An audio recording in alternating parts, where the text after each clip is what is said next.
अंधेरा छोटे से गांव को निगल जाता है। एक विशाल बरगद का पेड़ रात के आकाश के सामने एक काली छाया की तरह खड़ा है। उसकी शाखाएं मुड़ी हुई उंगलियों की तरह फैली हुई हैं। ग्रामीण भय से सहमे हुए हैं। उनकी निगाहें अशुभ पेड़ से बच रही हैं। एक खामोश डर हवा में भारी पड़ रहा है। अपनी खिड़की से युवा आरव पेड़ को देखता है। उसकी आंखों में डर और जिज्ञासा का एक शक्तिशाली मिश्रण झलक रहा है। वह अपने बिस्तर से उठता है। मंद रोशनी वाले कमरे में एक परछाई की तरह उसकी हरकतें जानबूझकर और शांत होती हैं। आरव घर से खिसक जाता है। एक नन्हा सा आकृति विशाल शांत रात में निकल पड़ता है।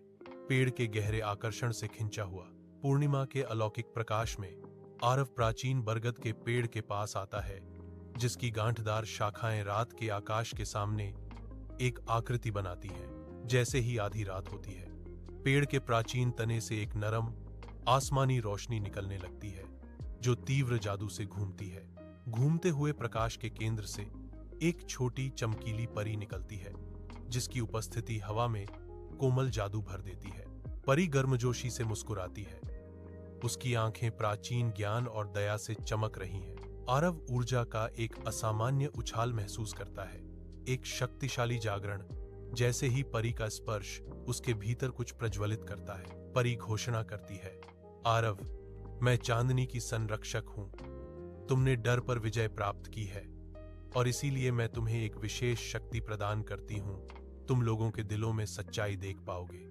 व्यस्त गांव के चौक में अर्णव बैठा है।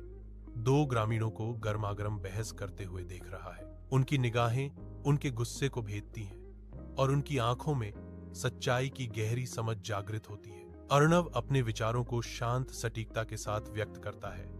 उसके शब्द तनाव को एक मशाल की तरह काटते हुए निकलते हैं। दोनों ग्रामीण उसकी स्पष्टता से विनम्र होकर अपनी गलतियों को स्वीकार करते हैं और धीरे धीरे चौक पर शांति छा जाती है।